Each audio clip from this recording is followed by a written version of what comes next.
Inilah lubang buaya yang berada di Cemetuk, Kluring, Banyuwangi tahun 65.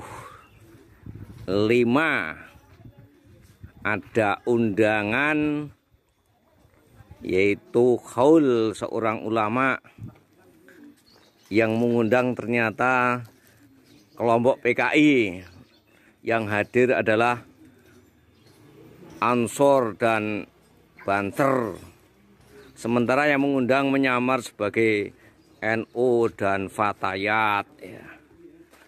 Kemudian para gerwani itu masak, kemudian pakai racun, ya, pakai racun.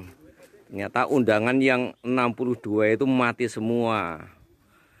Itu semua akhirnya disiksa, juga dimasukkan ke dalam 3 sumur. Ini ada 3 sumur ini. Ini para pengunjung dari Surabaya ini. Di antara 3 sumur ini yang berisi 11 jamaah Ansor. Kemudian yang ini juga, ini ada yang 11. Ini 11. Ini sisanya ini yang paling besar lubangnya ini 42 jamaah Ansor. Ya Allah, ini betul-betul kejam PKI ini. Ya, apakah Anda masih ragu dengan kekejaman PKI? Saksikan kalau mau ke sini, kapan ayo. Terima kasih. Allahu Akbar.